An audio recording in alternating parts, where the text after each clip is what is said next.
18 అవతారాలు అయిపోయి మనకి ఇంకెన్ని అవతారాలు ఉన్నాయి? 6 అవతారాలు ఉన్నాయి. కృష్ణుడు పూర్ణ పురుషోత్తముడు, అతను అవతారం, ఇతను అవతారి. అవతరించే విధానంగా ఈ 23 అవతారాలుగా అతనే స్వయం.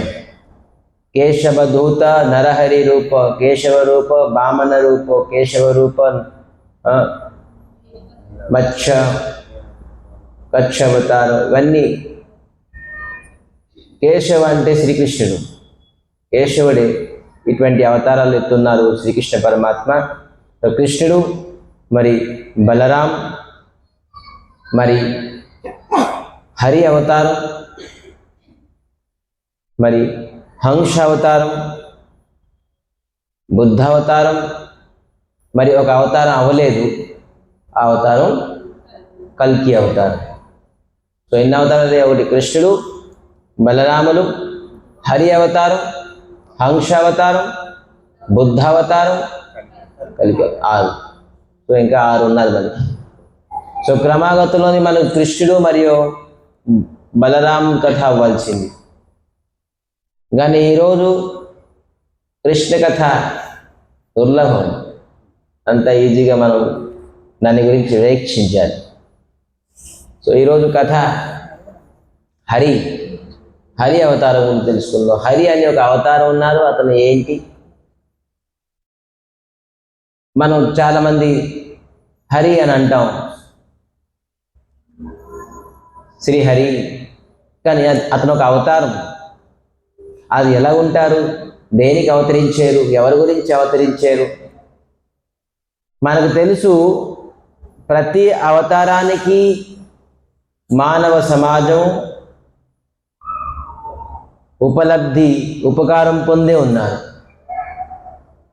అయితే శ్రీహరి వల్ల మనకి ఏ ప్రకారంగా ఉపకారం మనం పొందుతాం అని చర్చించుకుందాం. హరి ఎందుకు అవతరించారు? ఎవరి గురించి అవతరించారు? ఎవరికి ఉద్ధరించారు? ఏ శిక్ష అంటే టీచింగ్, ఒక్కొక్క అవతారాన్ని భగవంతుడు రక్షించారు, జన కళ్యాణం, సమాజ కళ్యాణం, మరి ఒక శిక్ష టీచింగ్ కూడా ఇచ్చారు. అయితే శ్రీ హరి ఏం టీచింగ్ ఇచ్చారు అనేది మనం నిన్న రామచంద్రమూర్తి తాలూకా కథ విన్నాం. అతను ఏం టీచింగ్ ఇచ్చారు?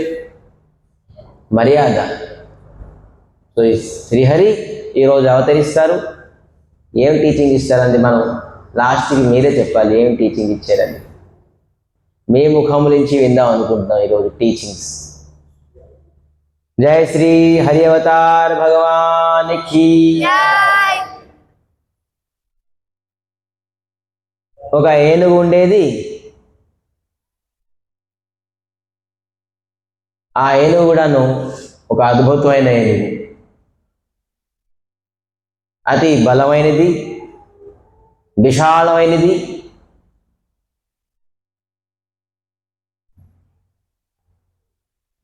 ఏంటి హరికథ అని ఒక ఏనుగు కథ చెప్తున్నారు అనుకోకండి. ఈ ఏనుగు మన మనసుతోని ఎంతో సంబంధమై ఉన్నది. మన మనసు కూడా చాలా విరాటమైనది, విశాలమైనది, బలమైనది. ఇది తక్కువ బలమైనది కాదు, ఇది చిన్నది కాదు. మనసు కూడా విరాటమైనది. ఈ హరి అవతారం, ఈ గజేంద్రుడు, ఆ ఏనుగు పేరు గజేంద్రుడు. ఈ గజేంద్రుడు ఈ మన జీవితానికి ఏ ప్రకారంగా సంబంధం ఉన్నది అది తెలుసుకోవాల్సింది ఈరోజు. సో అది మనం తెలుసుకుందాం. అందరూ ధ్యానపూర్వకంగా వినాలి.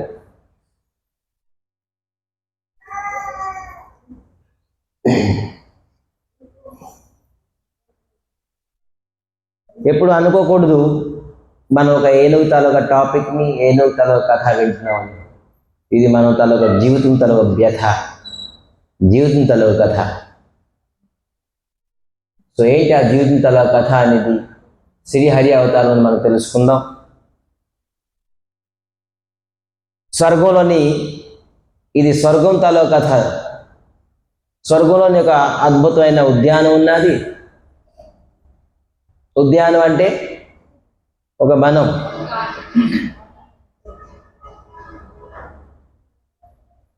ఆ ఉద్యానంలోని అతి అద్భుతమైనది, అతి బలవంతమైనది ఒక ఏనుగు ఉండేది. ఆ ఏనుగుకి బహుపత్ని అంటే అనేక మంది స్త్రీలు, అనేక మంది పత్నీలు ఉండేవారు, అనేక మంది పుత్రులు కూడా ఉండేవారు.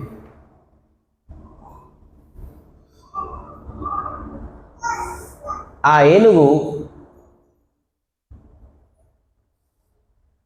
ఆ ఉద్యానానికి రాజు. రాజు అంటే ఇండికేషన్ ఏంటి? ఏంటి? లీడర్. రాజు అంటే లీడర్ అనుకుని బలవంతుడు, శక్తివంతుడు. ఎప్పుడైతే ఆ గజేంద్రుడు వస్తున్నారని తెలుస్తుందో ఆ ఉద్యానంలో కొన్ని ఇతర హింస జీవులు, సింహం అనుకోండి, పులి అనుకోండి, ఇంకా ఇతర హింస జీవులన్నీ దాక్కుంటాయి. పులి, సింహం, ఇంకా ఇతర జీవులు కూడా హింస జీవులే, మామూలు జీవులు కావు. హింస జీవులు కూడా దాక్కుంటాయి. ఏనుగు వస్తుంది, గజేంద్రుడు వస్తున్నారు. వాళ్ళ ఇంట్లోని గుంఫ అంటే క్యాబ్కి ఏమంటారు? గృహలోని దాక్కుంటారు. భయంకరమైన హింస జీవులు కూడాను ఏనుగు వస్తున్నారు. యద్గంధ మాత్రేను, ఏనుగు చూసి కాదు, ఏనుగుని చూడకుండానే ఏనుగు స్మెల్ వస్తుంది అనుకోండి, ఏనుగు తలగా స్మెల్ వస్తుంది, అయితే గజేంద్రుడు వస్తున్నారు, స్మెల్ కనబడి స్మెల్ వాసన వస్తుంది, దాగపోతుంది. చూస్తే ఇంకా ఏమవుతుందో చూడండి. అటువంటి పరాక్రమే ఈ గజేంద్రుడు. గ్రీష్మకాలం, సమ్మర్ సీజన్, వాళ్ళ తాలూకా బహుపత్ని, బహు పుత్రులు, కన్యాలతోని బయలుదేరారు. బీచ్కి, పార్క్కి వెళ్తాం మనం. ఆ విధానంగా బయలుదేరారు అందరూ. అది త్రికుట పర్వతం. ఆ పర్వతం పేరు కూడా త్రికుట పర్వతం. ఆ ఉద్యానంలో ఒక పర్వతం ఉండేది, అద్భుతమైన పర్వతం. ఆ పర్వతం నుంచి ఎండాకాలం చాలా వేడిగా ఉండేది. ఆ పరివారం మొత్తం అంతా ఒక ర్యాలీ. వాళ్ళు స్త్రీలు, పుత్రులు, వాళ్ళ బంధువులు, మిత్రులు అందరూ ఒక ర్యాలీగా వచ్చారు. ఏ గల్లీలోనికి వెళ్తే, ఏ సందులోకి వెళ్ళినా కూడా అది హైవే అయిపోతుంది. ఏనుగు నడుస్తే మామూలుగా నడుస్తుంది ఏంటి? అక్కడ ఉన్న కొమ్మలు, అక్కడ ఉన్న చెట్లు, అక్కడ ఎన్న పీకి పారేస్తుంది. దాని పరాక్రమాన్ని, బలాన్ని చూపించుకోవాలంటే దాని ఎదురుగా ఏది ఉండకూడదు. ఏనుగు తలకు మత్తు అటువంటిది. అది చెట్టు ఉన్నదని చెట్టు నుంచి సైడ్ నుంచి వెళ్దు, ఆ చెట్టుని ఆ చెట్టుని తొలగించి వెళ్తుంది, కానీ చెట్టు సైడ్ నుంచి వెళ్తుంది. ఏనుగు తల స్వభావం అటువంటిది. అక్కడ కొమ్మ వచ్చినా, చెట్టు వచ్చినా, పొట్ట వచ్చినా, ఏది వచ్చినా కూడా అది సైడ్కి వెళ్ళే ప్రకృతి కాదు, తను తిన్నగా వెళ్తుంది. అటువంటి దానికి తర్వాత ఈ ఏనుగుకి ఇంకా శక్తి ఎక్కువ, పరాక్రమం. అటువంటి ఏనుగు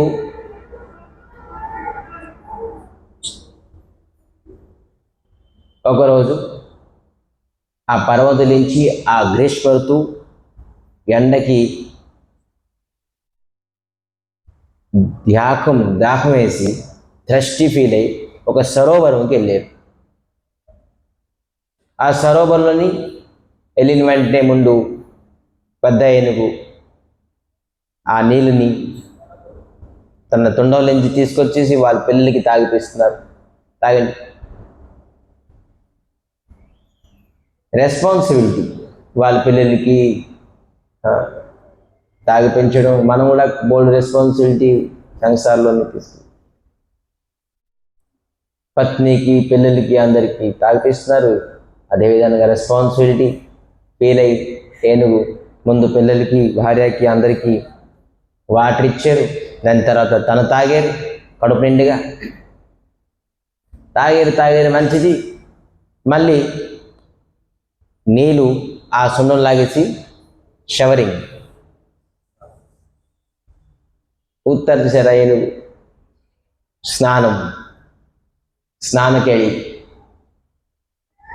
ఒకరి మీద విసురుకొని ఆట, ఎంటర్టైన్మెంట్. పోనీ ఇది కూడా కావాలి కొంతవరకు, పిల్లలతోని, భార్య పిల్లలతో కొంతవరకు ఆట, రెస్పాన్సిబిలిటీ ఫీల్ అవుతుంది ఏంటి, వాళ్ళతో కొంతవరకు ఆట పాట ఉండాలి.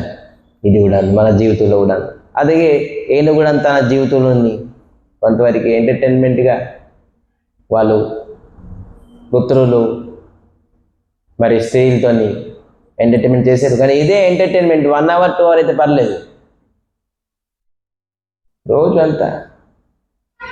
రోజంతా ఇంకా ఇదే ఎంటర్టైన్మెంట్ ఉన్నారు. విశాలమైన ఏనుగు ఒక్కసారి నీళ్లు లాగేసప్పటికి ఎంతో నీళ్ళు అవుతుంది. అక్కడ ఉన్నది ఒక మొసలి గ్రాహ చూసింది, ఎవరు ఇది? విశాలకాయన శరీరము ఒక్కసారి నీళ్ళు లాగేసప్పటికి చాలా వరకు నీళ్ళు వెళ్ళిపోతుంది. ఇతను ఆడుకుంటున్నారు. ఈ గ్రాహ వచ్చి ఆ ఏనుగు తాలూకా కాలుని పట్టుకుంది. కానీ ఆ ఏనుగు కాన్సన్ట్రేషన్ చేయలే. ఏదో ఒకటి పట్టుకుంది. అంటే మత్తువాల అంట చూసారా? మత్తువాల అంటే ఏంటి? మత్తువాల అంటే మత్తు ఎక్కి ఉన్నారు. ఏ మత్తులో ఉన్నారు?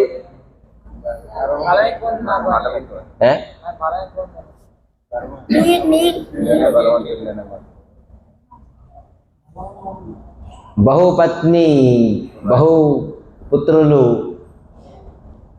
నా పరివారం అనే ఒక మత్తులో ఉండేవారు. జ్ఞానంగా వినండి. మనం కూడాను మన దగ్గరికి మృత్యు వచ్చేసి పట్టుకుని ఉంటుంది. కానీ మనం కూడాను ఒక పరివారం అనే ఒక మత్తులో మునిగి ఉంటాం. కానీ మృత్యు దగ్గరికి వచ్చిన వరకు కూడా మనం తెలుసుకోలేము. అంత మత్తులో ఉంటాం. ఏ మత్తు ఇది?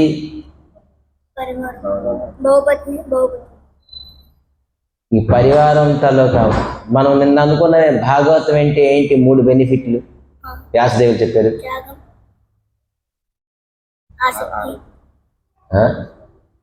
మర్చిపోయారా? భాగవతం వినడం వల్ల 3 బెనిఫిట్లు. ఎవరు వినలేదా? ఎవరికి గుర్తులేదా? శోకం, భయం, మోహం. ఈ 3 వస్తువులు పోతాయి. భాగవత కథ మనం వింటున్నామంటే శోకం, దుఃఖం పోతుంది తెలుసా? ఊరికినే వినడం కాదు, ఇది వింటే ఖచ్చితంగా మన దుఃఖం పోతుందట. మరి భయం పోతుంది, మోహం కూడా పోతుంది. కానీ ఈ గజేంద్రుడికి పరివారం పైన, పుత్రుల పైన ఇంత మోహం ఉండేది. ఆ గ్రహ వచ్చేసి పట్టుకొని వరకు కూడాను అతనికి తెలియలేదు. ఏదో ఒకటి పట్టుకుంది కదా అనుకుంటా. Same thing as a fun చేస్తూనే ఉన్నారు. కానీ గజేంద్రుడు ఇంకా ఫోర్స్గా పట్టాడు. ఫోర్స్గా పట్టితే అప్పుడు ఆ గజేంద్రుడు కాన్సన్ట్రేషన్ చేస్తుంది. ఎవరు నా కాలు పట్టుకున్నారు? అప్పుడు హాస్పిటల్ చుట్టూ తిరగాల్సి వస్తుంది. అప్పటి వరకు ఏం గుర్తురాదు మనకి. పత్ని, పుత్రులు, ధనము, ఐశ్వర్యం ఇవన్నీ గుర్తుండదు. కానీ ఎప్పుడైతే మృత్యు గ్రాహ రూపం అంటే రోగ రూపంగా మనకు వస్తాడో, ధ్యానంగా వినాలి. ఇదేంటి స్వామి మృత్యు అంటున్నారు, రోగం అంటున్నారు, ఇదేంటి కథ, హరికథ అంటున్నారు? ఇదంతా మన జీవితానికి రిలేషనే. రోగం లాంటి ఒక గ్రహ మన జీవితానికి పట్టుకుంటుందే. లైట్గా పట్టుకున్నప్పుడు మనం లైట్ తీసుకుంటాం, అది గట్టిగా పట్టుకున్నప్పుడు మనం కాన్సన్ట్రేషన్ చేస్తున్నప్పుడు చూసేటికి మనం అంతా హాస్పిటల్ చుట్టూ తిరగాల్సి వస్తుంది. చూసారు అరే గ్రహం పట్టుకున్నారు, విడిచిపెట్టుకున్నారు, కాన్సన్ట్రేషన్ చేశారు.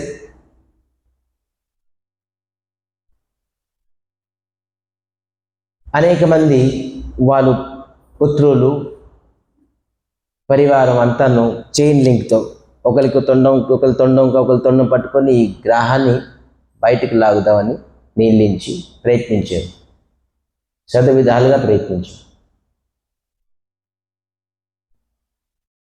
కానీ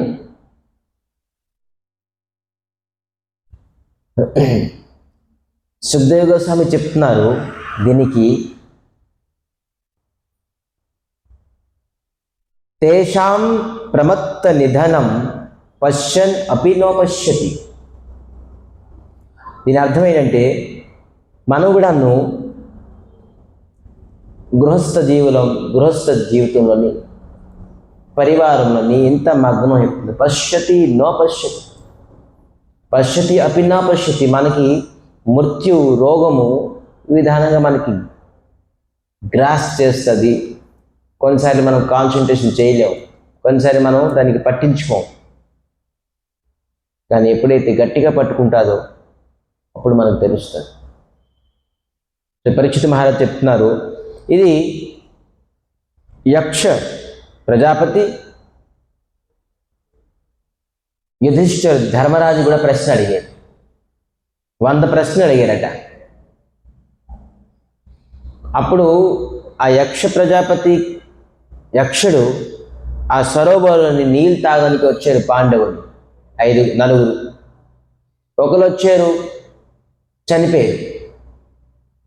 అలాగే 4 అందములు చనిపోయి ఉన్నారు. 4 అందములు చనిపోయి ఉన్నారు, ఏంటి ఇంకా రాలేదు, నీళ్ళు తాగడానికి వెళ్ళారు, ఇప్పటికొచ్చి 4 అని చెప్పేసి ధర్మరాజు స్వయంగా వచ్చారు. చూస్తే 4 అందములు చనిపోయి ఉన్నారు, సరోవరంలో నీళ్ళు ఉన్నాయి. ఎవరు ఈ పని చేశారు, చనిపోయి ఉన్నారు మా తమ్ముళ్ళు అని చెప్పేసి చూస్తే యక్ష ప్రశ్నిస్తారు. ధర్మరాజ్, నేను 100 ప్రశ్నిస్తాను, ఆ 100 ప్రశ్నలు నువ్వు ఆన్సర్ ఇస్తే, జవాబు ఇస్తే మీ తాలూక తమ్ముళ్ళు మళ్ళీ పునర్జీవితం అవుతారు, లేదంటే నువ్వు కూడా చనిపోతావు. ఎటువంటి క్వశ్చన్కి ధర్మరాజు చెప్పండి, అడగండి.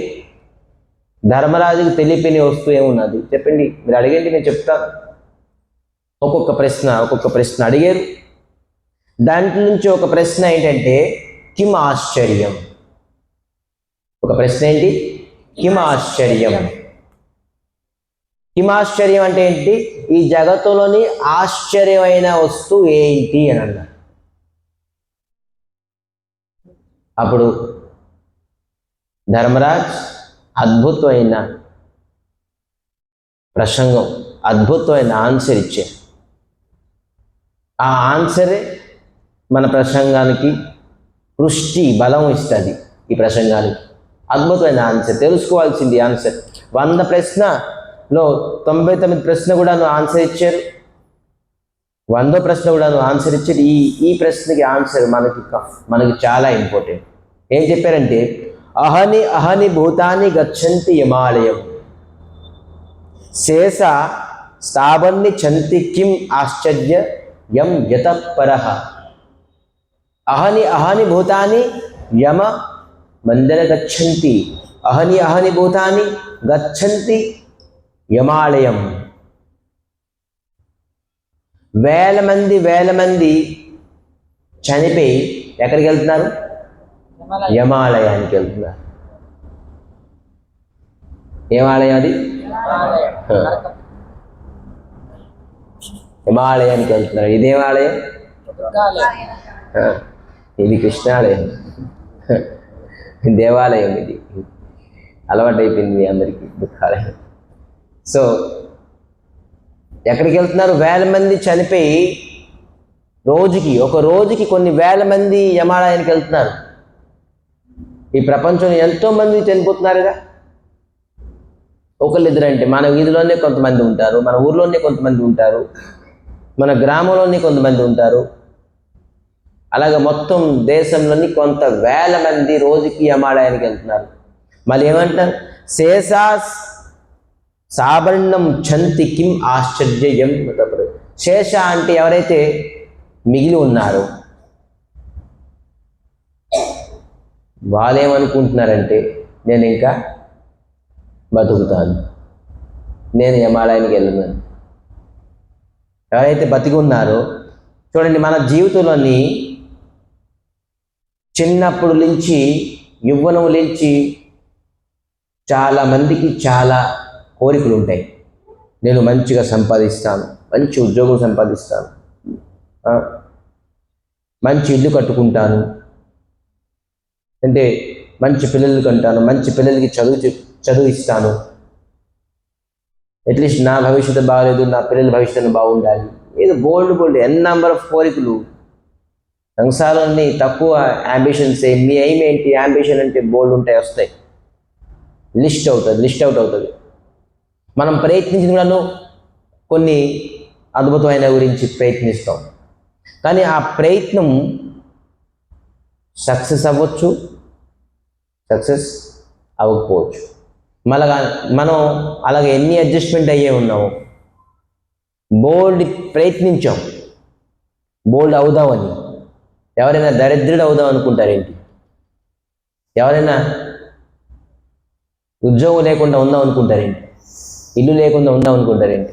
అందరికీ ఖచ్చితంగా ఇల్లు కావాలి, ధనం కావాలి, భార్య కావాలి, పిల్లలు కావాలి, ఏదో ఒకటి ఖచ్చితంగా ప్రయత్నిస్తూ ఉన్నారు.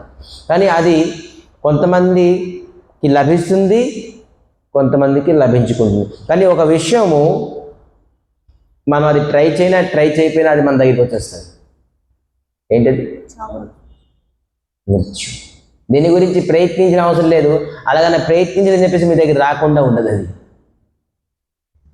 ట్రయింగ్ ఆర్ విదౌట్ ట్రయింగ్ అది కంపల్సరీగా మన దగ్గరికి వస్తుంది.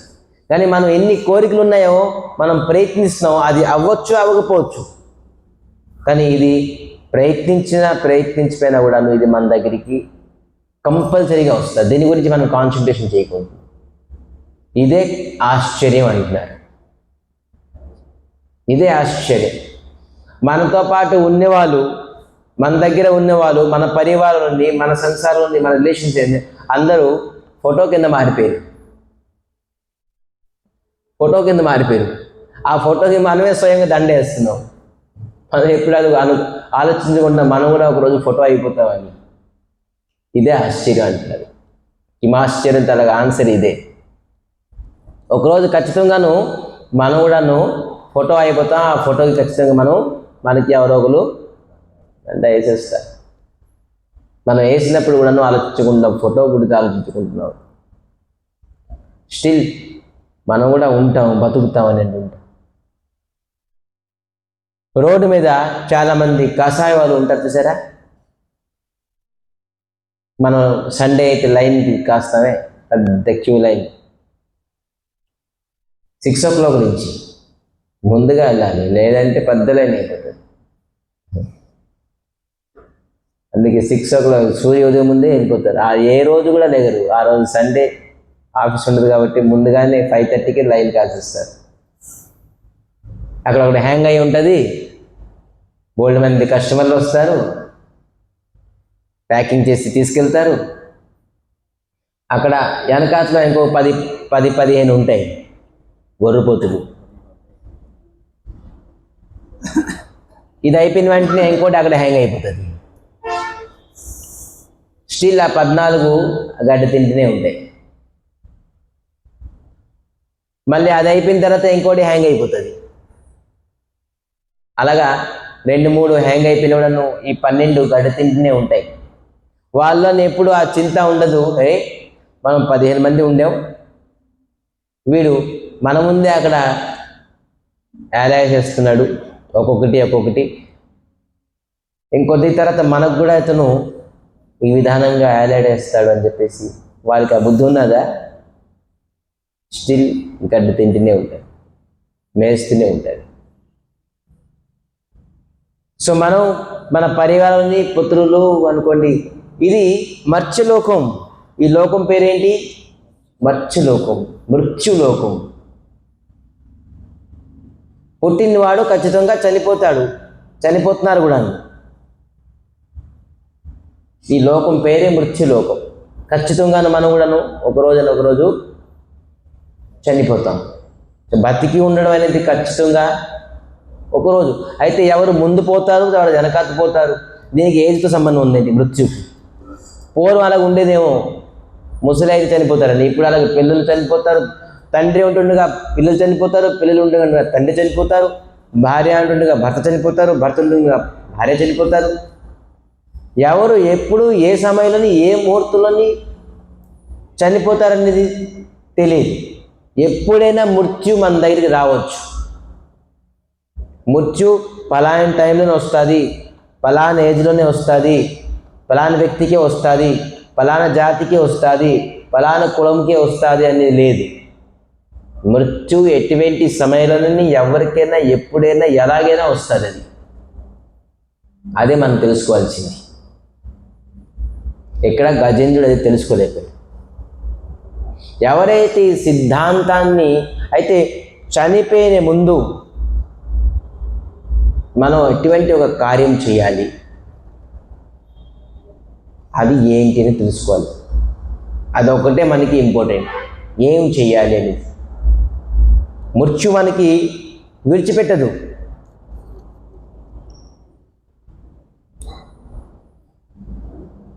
ఎప్పుడైతే గ్రహ లాక్కొని వెళ్ళిపోతుందో, వాళ్ళు తనొక పత్నులు, పుత్రులు అందరూ ప్రయత్నించారు. ఎప్పుడైతే ఏనుగు నడుచుకుంటూ వెళ్తుండేదో, ఈ హింస్ర జంతువులందరూ దాక్కొని ఉండేవారు. కానీ సాత్విక పశువులు, పక్షులందరూ ఏనుగు ముందు నడుచుకుంటూ వెళ్ళేవారు. ఏనుగు ఉన్నారు, మాకు కాపాడేవాడు ఏనుగు ఉన్నాడు, ఇక్కడ ఎవరు ఇంకా హింస జంతువు మాకు ఎవరు టచ్ చేయడానికి వీరు. కొంతమంది సరే లీడర్ వచ్చినప్పుడు వాళ్ళు లీడర్గా ఫీల్ అయిపోతారు. అలా ఉండేరు. ఈ సమాజం అంతా, సమాజంకి, ఈ పరివారానికి, ఎన్ని మంది పశువులకి, పక్షులకి గజేంద్రుడు సేఫ్టీ రక్షించేవాడు. కానీ ఈరోజు అతనికి రక్షించిన వాడు ఎవరు లేరు. ఇదే ఆశ్చర్యం. ఒకరోజు ఇటువంటి రోజు వస్తుంది మనకి. ఏ పరివారం గురించి, ఏ పత్ని గురించి, ఏ పుత్రుల గురించి మనం కష్టపడుతున్నామో, పొద్దున్న రాత్రి ప్రతి సమయం, ప్రతి సమయం 2 రెక్కల ఎగిరేసుకొని మనం కష్టపడుతున్నాము. సమాజం అనుకోని, పరివారం అనుకోండి, ఎవ్వరు కూడా మనకి దీంట్లో నుంచి రక్షించలేదు. ఇది ఇటువంటి ఒక సిస్టము, దీంట్లో నుంచి ఎవ్వరు కూడా రక్షించలేరు. పరివారం కాదు, మొత్తం సమాజం ప్రయత్నించిన కూడా మనము ఇక్కడి నుంచి మనం బతికి బయటపడలేము. దీని పేరే మృత్యు.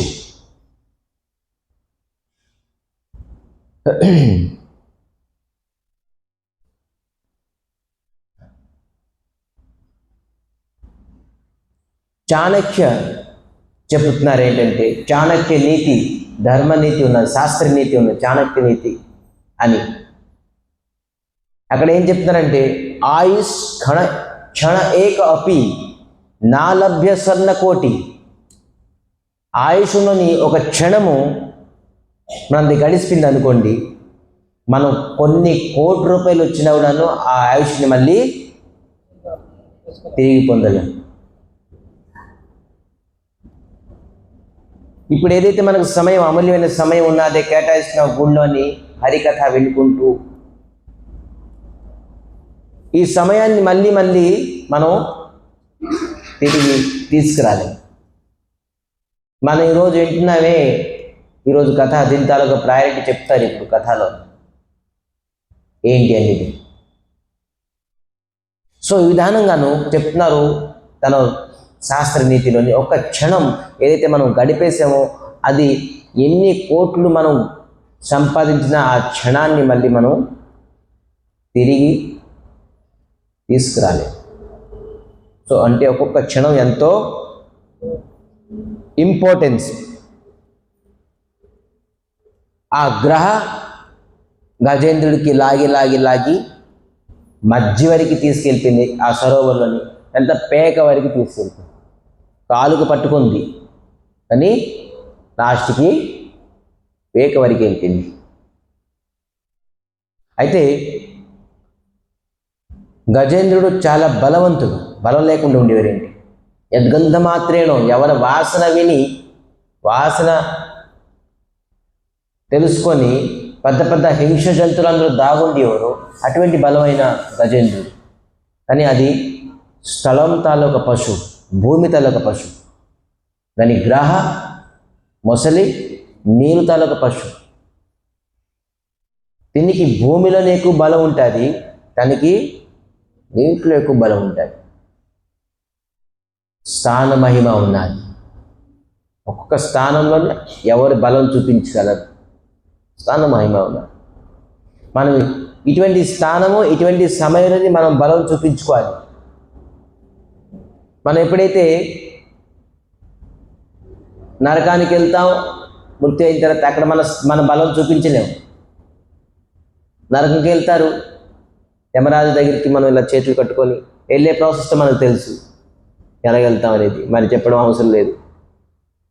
సో ఎప్పుడైతే కట్టుకుని ఉంటామో అప్పుడు మనం, స్వామి నేను కొన్ని కోట్లు సంపాదించాను, మీకు డైరెక్ట్ ఆర్టీజీఎస్ చేసేస్తాను, ఏం అవసరం లేదు, ట్రాన్స్ఫర్ అయిపోతుంది, మా కొడుకులు చెప్పేస్తాను, ఆర్టీజీఎస్ డైరెక్ట్ మీ అకౌంట్కి వచ్చేస్తాను. చెప్పగలరా? మీకు రిలీజ్ చేయగలరా అతను? ఈ గజేంద్రుడు పూర్వమైన జన్మంలోని రాజు ఉండేవాడు. అతని పేరు ఇంద్రదుమ్న మహారాజ్. అతను చాలా మంచి భక్తి చేసేవాడు. దుర్వాస ఋషి శాపం వల్ల, అది కూడా చిన్న మైనర్ మిస్టేక్, బిగ్ మిస్టేక్ కాదు. మనలాగా ప్రతినిత్యం వారానికి ఒకసారి 4 సార్లు లేదంటే 2 సార్లు వారానికి ఒకసారి, స్వామి ఇప్పుడు నేను తినుకున్నాను స్వామి, వారానికి ఒకసారి అది కూడా సండే తింటున్నాం, మానేస్తే కంట్రోల్ అయిపోయింది. మీ ప్రపంచం ఏంటి కంట్రోల్ అయిపోయింది, కేవలం ఒకరోజు తింటున్నాం. ఆ ఒకరోజు తీసుకెళ్తారు అక్కడికి, ఎక్స్క్యూజ్ లేదు. దుర్వాస ఋషి అతనికి చిన్న మైనర్ మిస్టేక్కి శాపం ఇచ్చేసారు. మనం ఎంత మిస్టేక్ చేస్తున్నాం, ఎన్ని మేజర్ మిస్టేక్స్ చేస్తున్నాం, మనకి విడిచిపెడతారనుకున్నారేంటి? ఎక్కడికి లేదు. Each and every action there should be equal and opposite reaction. Reaction రాదు అని అనుకోకండి, ఖచ్చితంగా ఈచ్ అండ్ ఎవ్రీ యాక్షన్, మనం ప్రతి ఘటన, ప్రతి చేసిన కర్మానికి మనం ఖచ్చితంగా రియాక్షన్ పొందుతాం. వీక్లీ వన్స్ అయితే వీక్లీ వన్సే పొందుతాం మనం అక్కడ. కానీ పొందడం అయితే ఖచ్చితంగా ఉంటుంది, పొందకుండా అయితే ఉండలేము. అది తర్వాత మీరు డిసైడ్ చేసారు, అది ఎప్పుడు ఎన్ని రోజులకు ఒకసారి డిసైడ్ చేసుకోండి. సో ఈ విధానంగా దుర్వాస ఋషి శాపం ఇవ్వడంతో అతను ఒక ఏనుగుగా తయారైపోయాడు. అది ఏంటి అనేది రీజన్ తర్వాత చెప్తాం. ఒక ఏనుగుగా తను అయిపోయాడు. కానీ పూర్వజనుని తను భక్తి చేశారు. కొన్ని స్తోత్రము, కొన్ని శ్లోకాలు తనకి గుర్తుండేది. మనం కూడాను ఈరోజు చూసారా, కొంతమంది ముసలైన కూడాను కొన్ని శ్లోకాలు తెలియదు, అర్థమవదు, చెప్తే అర్థమవదు, బైహర్ట్ చేసుకోలేరు, వాళ్ళకి గుర్తుండదు, ఎంత ప్రయత్నించినా కూడా వాళ్ళకి గుర్తుండదు. కానీ కొంతమంది చిన్నపిల్లలు టకా టకా టకా అనే శ్లోకాలు చెప్పిస్తారు, 10, 15, 20. అదే చిన్నపిల్లలు గుర్తుండిపోతుంది, పెద్దోళ్ళకి అంత పెద్ద అయినా గుర్తుండుకుంటుంది. ఎందుకు? దీనికి అంటారు ఏంటంటే పూర్వజన్మ స్వీకృతి.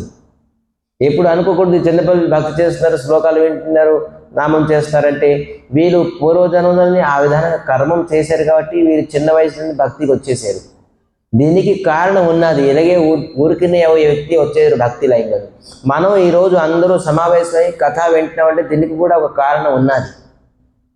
మనం ఏ జన్మని ఏదో ఒక మంచి పని, పుణ్య పని చేసాం కాబట్టి మనకి ఈరోజు ఇటువంటి గోసేవ ఆశ్రమంలోని మనకి సత్సంగం లభిస్తుంది. దీనికి కారణం యాజ్ లైక్ దట్ కాదు, వచ్చామా కూర్చున్నామా విన్నామా అనేది కాదు. ఖచ్చితంగా దీనికి కారణం ఉన్నది. దీనికి కారణం మనకు తెలియదు. మనం కొన్ని కోట్ల రూపాయలు సంపాదిస్తాము,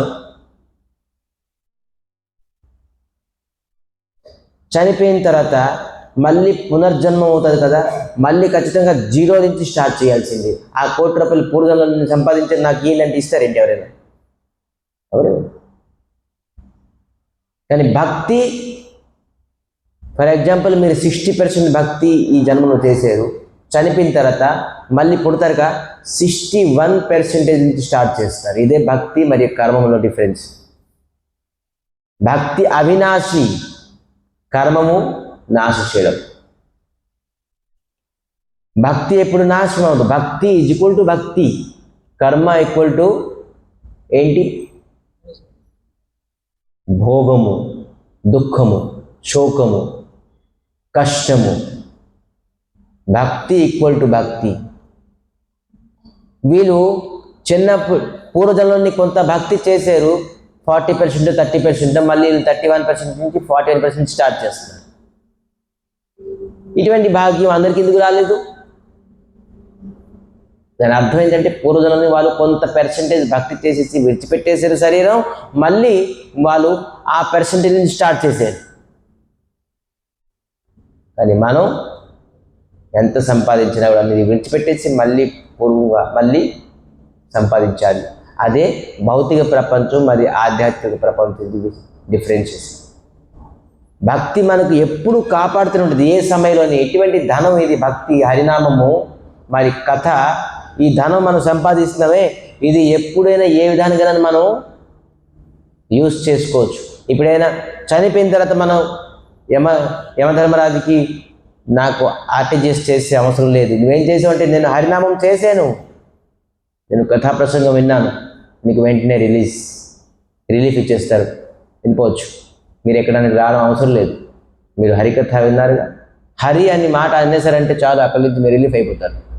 మీరు యమరాజు దగ్గరికి వెళ్ళి మీరు చెప్పేస్తారు నేను హరికథ విన్నాను, హరినామస్మరణం చేశాను అని చెప్పడంలోనే మీకు మీ మెడలో పూలమాల పడుతుంది, మీరు వెళ్ళిపోండి స్వామి అంటారు. యమరాజ్ ఎప్పుడు పట్టుకోరు మీకు హరికథ విండులోనే హరినామస్మరణం చేయడం. కానీ మీరు 1 కోటి రూపాయలు సంపాదిస్తారు, కొన్ని రూపాయలు ట్రాన్సాక్షన్ చేసేస్తాను స్వామి, మొత్తం ట్రాన్సాక్షన్ చేస్తాను స్వామి, నాకు విడిచిపెట్టివ్వండి కూడా మీకు విడిచిపెట్టారు. ఆ ధనానికి ఈ ధనాన్ని మనం సంపాదించిన ధనానికి వేరియేషన్ ఉన్నందుగా. సో మనం ఇటువంటి ధనాన్ని సంపాదిస్తున్నాం ఈరోజు. ఎటువంటి ధనం మనకి ఇహలోకో పరలోకో, మనం బతికిన వరకు కూడా మనకు పనిచేస్తుంది, చనిపోయిన తర్వాత కూడా పనిచేస్తుంది ఈ ధనం. ఈ సత్సంగం లాంటి ధనం.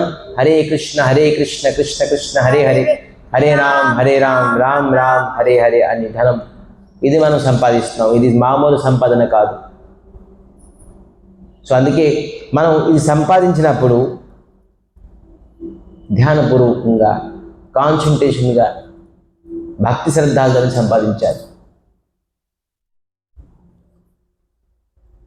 ఒక ఎగ్జాంపుల్గా మహాదేవుల తాలూకా భక్తులు ఉండేవారు, శివుడి తాలూకా భక్తి. మహాదేవులకి చాలా భక్తి చేసి ప్రసన్నం చేసేసి మహాదేవులు ప్రకటన అయిపోయారు. ఏం కావాలి చెప్పు, నాకు ఇటువంటి పారస్మణి కావాలి, దేనికి టచ్ చేసినా కూడాను అది బంగారం అయిపోవాలి. మహాదేవులు ఆశుతోష్, భగవంతుడి పేరు, మహాదేవుడి పేరు ఆశుతోష్. ఎవరు కళ్ళించి నీళ్ళు చూస్తే ఈ మహాదేవులు కరిగిపోతారు, ఇతను కరిగిపోతారు. ఏదో ఏం కావాలి చెప్పు అని చెప్పడంతో అతను చెప్పారు, నాకు ఇటువంటి మణి ఒకటి ఇవ్వండి, పారస్ మణి, నేను ఏ ఇనువుని టచ్ చేసినా కూడా అది బంగారం అయిపోవాలి. మాకు కూతుర్లు ఉన్నారు, వాళ్ళకి వివాహం కూడా చేయాలి, అన్ని చేయాలి, అందుకే నాకు ఇటువంటి మణి కావాలి. సరే తథాస్తు, నువ్వు బృందావనంకి వెళ్ళు. బృందావనంలో ఒక గోస్వామి ఉన్నారు, అతని పేరు సనాతన గోస్వామి. అతని దగ్గరికి వెళ్ళి నువ్వు ఆ పారస్మణి అడుగు, నీకు ఇస్తారు. మహాదేవులు పంపించారు, మీ దగ్గర ఆ పారస్మణి ఉన్నది, అది నాకు ఇమ్మని చెప్పేసి ఇస్తారు. సరే అని ఇతను బృందావనం వెళ్ళాడు. ఆ బృందాలని ఆ స్వామి హరే కృష్ణ కృష్ణ కృష్ణ హరే హరే హరే రామ్ రామ్ రామ్ హరే హరే జపం చేసుకుని ఉంటున్నారు. సనాతన గోస్వామి అతను వచ్చారు, స్వామి మీ పేరు సనాతన గోస్వామి? అవును. మహాదేవుడు చెప్పారు మీ దగ్గర పారస్ మణి ఉన్నది, ఆ మణి నాకు ఇమ్మన్నారు.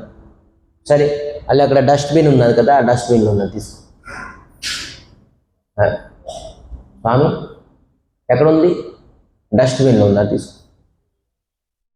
ఇతను చూశారు, స్వామి అంటారు డస్ట్బిన్లోని మణి ఉన్నదా చూద్దాం అని చెప్పేసి డస్ట్బిన్లో తీస్తే మొత్తం సత్తుగా కరెక్ట్గానే పరసు ఉన్నది, ఆ పరస్ మణి ఉన్నది. అదే తీసుకెళ్ళి పరిగెట్టి వెళ్ళిపోతున్నారు. నాకు ఈరోజు పరస్ మణి దొరికింది. అయితే ఈ మణి దొరికింది డస్ట్బిన్లో ఉన్నది, అది ఇది పనిచేస్తుందో లేదు చెక్ చేద్దాం అని చెప్పేసి అక్కడ ఒక ఐరన్ షాప్ ఉన్నది, ఆ ఐరన్ షాప్లో టచ్ చేశారు, బంగారం అయిపోయింది. అదే ఇటువంటి అద్భుతమైన మణి ఈ పారస్ మణి. నిజమే, ఐరన్ని స్పర్శించిన బంగారం అయిపోతుంది. అతను డస్ట్బిన్లో పారేసారేంటి? అయితే దీనికంట అమూల్యమైన మణి అతని దగ్గర ఉన్నదేమో, లేదంటే ఈ మణిని ఎందుకు అక్కడ ఉంచుతారు? పరిగెట్టి మళ్ళీ బ్యాక్కి వచ్చారు. స్వామి మీకు దీనికంట విలువైన మణి ఏమైనా ఉన్నదా మీ దగ్గర? ఉన్నది. మరి ఆ మణి నాకు ఇవ్వలేపారా? ఇస్తాను, ఇది పారేస్తే అది ఇస్తాను. ఈ మణి వెళ్ళి మీరు యమునాన్ని పారేస్తే అప్పుడు సరే, దీనికంటే అమ్ములేని మణి నేను కావాలంటే ఇది పారడానికి ఏమున్నది? సో అది వెళ్ళి ఆ పారస్ మణిని ఆ యమునాన్ని పారేశారు. ఇప్పుడు వచ్చారు, ఏం మణి ఇచ్చారంటే హరే కృష్ణ కృష్ణ కృష్ణ హరే హరే హరే రామ్ రామ్ రామ్ హరే హరే. ఈ మంత్రం నామ చింతామణి. ఏ మణి ఇచ్చారు? నామ చింతామణి ఇచ్చేది. చెప్తున్నారు, హే నువ్వు ఈ పారస్మణి వల్ల ఈ భౌతిక ప్రపంచ వస్తువులన్నీ బంగారం చేయగలవు, కానీ ఈ నామ చింతామణిని నువ్వు ఏ లోకానికి వెళ్ళినా నువ్వు ధనం ఈ స్పర్శించి నీకు బంగారం అయిపోతుంది. జీవితం అంతా ఎక్కడికి వెళ్ళినా కూడా నీకు బంగారం ఇస్తుంది ఈ నామ చింతామణి. మనం ఊరికినే నామం చేసేస్తాం అనుకున్నా, హరే కృష్ణ ఒక దెబ్బకి పట్టుకొని ఏదో చెప్తున్నారు, నామం చేయమని చెప్పి చెప్తున్నారు. ఇది ఇటువంటి మణి కాదు. ఏ మణి ఇక్కడ పనికిరాదు ఈ నామ చింతామణి దగ్గర. కల్పవృక్షము, చింతామణి, పారస్మణి, ఎటువంటి మణి కూడాను ఈ భౌతిక ప్రపంచం తాలూకా మనకి ధనము ఐశ్వర్యం తప్ప మనకి పైలోకం తాలూకా ఈ గోలోకుల ప్రేమధనం నామ సంకీర్తనం. ఈ గోలోకం తాలూకా ప్రేమ ధనము, ఈ ధనం ఏంటి? నామ సంకీర్తనం. అందుకే ఇటువంటి ధనాన్ని మనం సంపాదించాలి. సో విధానంగా ధనాన్ని మనం రోజు ఎంత సంపాదిస్తున్నాం నియమబద్ధంగా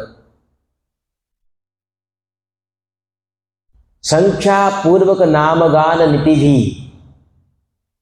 సంఖ్యాపూర్వకంగా ఈరోజు 2 అయింది చేసేసాను విడిచిపెట్టేశాను, రేపు 3 అయింది చేసేసాను విడిచిపెట్టేశాను, రేపు 5 అయింది చేసి విడిచిపెట్టేశాను, ఇవాళ అసలు అవ్వలేదు స్వామి. అది కాదు. భక్తులు పర్టికులర్గా ఒక రోజుకి ఇన్ని మాల చేస్తాను అనే ఒక డెడికేషన్ ఉండాలి. దానికి సంఖ్యాపూర్వక నామగాన నితివి అంటే నిత్యము సంఖ్యాపూర్వకంగా 2 మాలు చేస్తాను, 3 మాలు చేస్తాను, 4 మాలు చేస్తాను అని చెప్పేసి ఖచ్చితంగా ఉండాలి. ఎవరైతే 16 మాల చేస్తారో వాళ్ళ జీవితం దివ్యం. వాళ్ళ జీవితంలో ఎప్పుడు నరకానికి వెళ్ళలేదు. వాళ్ళ జీవితం ధర్మమయం అయిపోతుంది. వాళ్ళ జీవితం ఎప్పుడు పాపం పైన ఆసక్తి పుట్టదు. వాళ్ళ జీవితం ఈ ప్రకారంగా తుచ్చమైన వస్తువులపైన మోహం పుట్టదు. ఎవరైతే 16 మాల చేస్తారో వాళ్ళకి దినదినంగా భగవంతుడి పైన, భగవంతుడి నామం పైన, భగవంతుడి రూపం పైన, ఆధ్యాత్మికం పైన అతని కాన్షియస్నెస్ చేతన పెరుగుతూనే ఉంటాడు. ఒక వ్యక్తికి ఎప్పుడు ఆధ్యాత్మిక చేతన పెరగదు. పుట్టుకతో పెరగదు, వాడు తినే వస్తువులతో పెరగదు. మనం ట్యాబ్లెట్ వేసుకున్న ఈరోజు ట్యాబ్లెట్ వేసుకుంటే మన కాన్షియస్నెస్ పెరిగిపోతుంది అనుకోని లేదు. ఎవరికైతే ఏంటి బ్రెయిన్ ట్యూబ్ అంటారా, బ్రెయిన్ ట్యూబ్ అయిపోయిన తర్వాత వాడికి కాన్షియస్నెస్ తగ్గిపోతుంది, జ్ఞాపకం శక్తి తగ్గిపోతుంది, ఏదేదో అవుతుంది, వాడి పేరు కూడా మర్చిపోతాడు. వాడికి మెడిసిన్ ఇస్తే మళ్ళీ రీకాల్ చేసుకోగలడు, వాడు మళ్ళీ ఆ మెమరీ పవర్ని గెయిన్ చేయగలడు. కానీ అటువంటి ట్యాబ్లెట్ లేదు మన దగ్గర. కానీ ఎప్పుడైతే మీరు నామ చింతామణిని పట్టుకున్నారో, ఈ ట్యాబ్లెట్ వేసుకున్నారో, కేవలం మీ కాన్షియస్నెస్ స్థిరంగా భగవంతుడి పైన ఉంటుంది. ఎప్పుడైతే మనం భగవంతుడి పైన మన కాన్సన్ట్రేషన్ వెళ్ళిందో మనకి జీవితంలో ఇప్పుడు దుఃఖం కానీ, శోకం కానీ, కష్టం కానీ ఏది రాదు. భయంకరమైన మృత్యువు నుంచి కూడా మనం బయటికి రాగలం. జన్మ మృత్యు చక్రం ఒక్కసారి మనం కింద దిగిపోయామో, 84 లక్షల జీవరాశి నుంచి మనం ఒక్కసారి మనం కిందకి దిగిపోయామనుకోండి, మన జీవితం మళ్ళీ పైకి రావడానికి చాలా కష్టం. మళ్ళీ ఒక్కసారి మనిషి జీవితం పొందిన తర్వాత ఒక పశువుగా, ఒక పక్షిగా మళ్ళీ జన్మం పుట్టామనుకోండి, మళ్ళీ మనిషి జన్మం పుట్టడానికి ఎన్నో వేల లక్షల సంవత్సరాలు మనం వెయిట్ చేయాల్సి వస్తుంది. అంత ఈజీగా రాదు. అందుకే మనిషి జన్మం ఇటువంటి జన్మము, దీని తర్వాత మళ్ళీ మనిషి జన్మము పుట్టడానికి ప్రయత్నించాలి. లేదు మోక్షం గురించి ప్రయత్నించాలి, లేదు భగవంతుడి సన్నిధానికి వెళ్ళిపోవాలని ప్రయత్నించాలి. అది టాప్ మోస్ట్. కానీ మనం అట్లీస్ట్ మళ్ళీ మనిషి జన్మగా పుడదాం, భక్తిలోనే ఉందామని అట్లీస్ట్ ట్రై చేయాలి.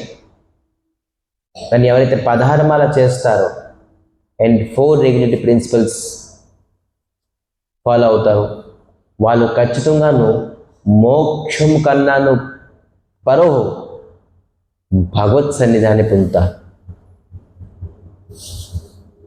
స్త్రీల గురించి, పుత్రుల గురించి, ఆస్తి గురించి, అంతస్తు గురించి, ధనం గురించి, పేరు గురించి, ప్రతిష్ట గురించి, మన ఇంద్రియాల సుఖం గురించి ఎన్ని గంటలు, ఎన్ని రోజులు, ఎన్ని నెలలు, ఎన్ని సంవత్సరాలు మనం కష్టపడుతున్నాం. కానీ రోజుకి 1.5 గంటల సేపు భగవంతుడి గురించి మనం ధ్యానం చేయాలి, కాన్సన్ట్రేషన్ చేయాలి. 4 రూల్ అండ్ రెగ్యులేషన్స్. 1 మదక ద్రవ్యాలు, 2 మాంసాహారం, 3వది అవైధ స్త్రీ సంఘం, 4వది గ్యాంబ్లింగ్, యోధం. ఈ 4 వస్తువుల్ని మనం విడిచిపెట్టేసి 16 మాల చేస్తే వాడు భగవత్ సన్నిధానికి వెళ్తాడు. ఇదే మన శాస్త్రం చెప్తుంది. నేహాభిక్రమణ స్వస్తిపత్యవాయ విద్యతే స్వల్ప అప్యస్య ధర్మస్య త్రాయతే మహతో భయ. స్వల్ప అప్యస్య ధర్మస్య, చిన్న ధర్మము మనం భయంకరమైన విపదాల నుంచి మనకి బయట తీసుకొచ్చేసి మనకి భగవత్ సన్నిధిలో తీసుకెళ్తాడు. చిన్న ధర్మము. ఏం ధర్మము? ధర్మం అనేది వస్త్రాలు ఇచ్చేసి, అన్నదానం చేసేసి, కొబ్బరికాయలు కొట్టేసి ఇది ధర్మం కాదు. స్వల్పప్యశ ధర్మస్య. ఏ ధర్మము? హరే కృష్ణ హరే కృష్ణ. సమయం ఇవ్వడం అనేదే మీకు ధర్మము. ఎవరి గురించి? భగవంతుడి గురించి. మనం ఈ ప్రసంగం వింటున్నాము. ఈ ప్రసంగం వినడం వల్ల మనకి ఎందుకు వింటున్నాం? మనకి 16 మాల చేయడానికి ఇష్టం రావాలి. Where there is a will there is a way. అవను స్వామి 16 మాల చేయడం కష్టం, మాకు ఉద్యోగం ఉంది, సద్యోగం ఉంది, బిజినెస్ ఉంది, ఇది చేయాలి, అది చేయాలి. లేదు. మరి అవ్వదు అంటే మళ్ళీ మీరు ఖచ్చితంగా మనిషి జనం మళ్ళీ పుట్టలేరుగా, మళ్ళీ నరకానికి వెళ్తారుగా, మళ్ళీ పశుపక్షిగా పుడతారుగా. ఇప్పుడు మీరు 60 సంవత్సరాలు జీవితం గురించి ఎంత డబ్బు సంపాదిస్తున్నారు, ఎంత సమయం కేటాయిస్తున్నారు? ఓన్లీ 60-70 ఇయర్స్ జీవితం గురించి. దీన్ని తర్వాత గురించి మనం ధనం సంపాదించాలని లేదు. దాని గురించి 8 అవర్స్ మనం ఈ 80 ఇయర్స్ గురించో 70 ఇయర్స్ గురించి మనం 8 అవర్స్ వర్క్ చేస్తున్నాం డెడికేటెడ్గా. కొంతమంది డబల్ డ్యూటీ 16 అవర్స్ కూడా. కానీ మనం అక్కడికి పొందడానికి, ఆ ధనం సంపాదించడానికి మనం 1.5 అవర్, గంటన్నర సేపు సంపాదించలేకపోతున్నాం, గంటన్నర సేపు మనం కేటాయించలేకపోతున్నాం. ఇదే ఆశ్చర్యం. ఇది చెప్తారు, ఇదే ఆశ్చర్యం. సో అందుకే మనం మృత్యువు నుంచి బయటికి రాలాం. ఇది మృత్యులోకము. ఇప్పుడు తెలుసుకుంటున్నారు ఆ స్తుతి ఏం చేశారు, ఎవరు వచ్చారని చెప్పేసి మనం రేపు తెలుసుకుందాం. ఇది ఈరోజు చాలా ఇటువంటి కథ. ఇది ఏంటంటే సైంటిఫికల్ ట్రూత్. ఈ ప్రసంగం ఏంటంటే సైంటిఫికల్ ట్రూత్. మనకు అందరికీ తెలుసు మనం చనిపోతాం. మనకు అందరికీ తెలుసు మనం చనిపోయిన తర్వాత మళ్ళీ ఖచ్చితంగా మళ్ళీ పుడతాం. ఎలాగ పుడతాం, ఎక్కడికి వెళ్తాం, కానీ మనం ఆ నిరాట సత్యం గురించి ఎప్పుడూ ఆలోచించుకుంటున్నాం. ఎలాగ గజేంద్రుడు ఆ పత్నిలు పరివారం గురించి మోహమై ఉన్నారో, మృత్యు ఆఖరికి వచ్చిన వరకు కూడా అతనికి తెలియకుంటుందో, మనం అలాగా మత్తువాల అంత మత్తులో ఉన్నాం. పరివారంలోని స్త్రీ, పుత్రులు, ధనం, ఐశ్వర్యం, పేరు, ప్రతిష్ట, మాన సన్మానం, ప్రాపర్టీస్ పెంచడానికి, ప్రతిష్ట, మాన సన్మానం పెంచుకోవడానికి ఈ మోహంలోనే ఉన్నాం మనం. ఎప్పుడైతే ఒక్కసారి గ్రహం లాంటి రోగం లాంటిది మృత్యు మనకి పట్టుకొని లాక్కుని వెళ్ళిందే, అప్పుడు అంతా అయిపోయింది. ఇప్పుడు ఎప్పుడైతే మన ఇంద్రియాలు, మన బుద్ధి, మన శరీరము బలంగా ఉన్నదో ఆ సమయంలోనే భక్తి చేయగలం. ఎంత బలవంతమైన ఏను కూడా నేను చేయలేకపోయింది మృతి దగ్గర వచ్చినప్పుడు. ఏం చేయవలసింది? ఎవరి వాసన వింటే భయంకరమైన హింస జీవులు భయపడుతుండేరు, ఇప్పుడు తనకి తానే రక్షించుకోలేకపోతున్నారు. లాక్కుని వెళ్ళిపోయింది మృత్యు. గ్రహం పేకలను తీసుకెళ్ళిపోయింది. సో మనం ఎంత, సో సమాజంలోని మీరు ఎంత కష్టపడండి, ఇంటి గురించి ఎంత కష్టపడండి, పిల్లల గురించి ఎంత కష్టపడండి, మీకు వాళ్ళు చనిపోయినప్పుడు బతికించగలరా? ఒక ప్రశ్న. ఎప్పుడైనా లేదు. మీరు తల్లిదండ్రులు చనిపోతే మీరు బతికించగలరా? అసాధ్యం. సో అందుకే మృత్యు రాకముందే మనం చేయవలసింది ఏంటి? ఖచ్చితంగా అది చేయాల్సింది. అదే మనకి రక్షణ. అది ఈ హరి అవతారాన్ని గజేంద్రుడు తలకు మనకి శిక్ష ఇస్తున్నారు. సో అందుకే రేపు గజేంద్రుడు ఎలాగ రక్షించబడ్డారు, దేనివల్ల రక్షించబడ్డారు, మరి హరి అవతారం ఎలాగొచ్చారు, ఏం చేశారని చెప్పేసి మనం రేపు తెలుసుకుందాం. ఈరోజు ఒక బోర్ క్లాస్, నిరాటమైన సత్యమైన క్లాస్. రోజు ఎంటర్టైన్మెంట్ చేస్తాం కదా, ఈరోజు కొద్దిగా బోర్ కొట్టిద్దామని బోర్ కొట్టించాను. కానీ ఈ బోర్లోని నిరాటమైన సత్యం ఉన్నది, దీంట్లోని ఆలోచించిన విషయం ఉన్నది. ఎలాగ అనుకోకండి నేను ఇంకా ఎక్కువ కాలం బతుకుతాను, ఇంకా మృత్యు కదా బోల్డ్ సమయం ఉన్నది అని. మృత్యు ఏ సమయంలోనే, ఎప్పుడైనా, ఎవరికైనా, ఎక్కడైనా పట్టవచ్చు. ఇంత సమయం ఉన్నది, తర్వాత చూద్దాం అనడానికి లేదు. ఇవాళ రేపు మన తిండి, మన వ్యవహారం, ఎప్పుడు మృత్యు వస్తుందో తెలియదు. ఏదో పెయిన్ వస్తుండేది, వెళ్ళి హాస్పిటల్లో చెక్ చేసేటికి ఇది 3rd number stage, 4th number stage, ఏం చేయడానికి లేదు, చేతులు లేపేసినాయి. అటువంటి భయంకరమైన రోగం. అందుకే అటువంటి భయంకరమైన రోగం నుంచి మనం బయటపడదాం. మరి అద్భుతమైన నామచింతామణిని, నామాన్ని మనం స్మరణం చేసి, ఎవరైతే సీరియస్గా భక్తి చేస్తారో వాళ్ళు ఖచ్చితంగా. సీరియస్ అంటే ఏంటి తెలుసా? సీరియస్ అంటే ఏంటి? సిన్సియరిటీగా ఇంకా తెలుగులోని శ్రద్ధపూర్వకంగా మనం భక్తి చేయాలనుకుంటారు వాళ్ళు ఖచ్చితంగా 16 మాల చేయాల్సి. 16 మాల చేసి 4 రెగ్యులేటివ్ ప్రిన్సిపల్స్ని మనం ఫాలో చేయాలి. రేపు మనం హరి అవతారాన్ని గురించి ఆలోచిస్తూ, రేపు ఒకవేళ మనం తులసి మాల వేసుకుంటే దాని తాలూకా లాభం. తులసి మాల వేసుకొని హరినామం చేస్తే ఏంటి లాభం అని తెలుసుకుందాం. సో కొంతవరకు అందులో రేపు క్లాస్కి అందరూ రావాలి. తులసి మాల వేసుకొని మనం రోజు గుడికి వస్తున్నాం, చక్కగా అన్ని ఉత్సవాలని అటెండ్ అవుతున్నాం, ప్రసంగం అటెండ్ అవుతున్నాం, భక్తి చేస్తున్నాం. కానీ తులసి మాల అనేది ఒక అద్భుతమైన మాల.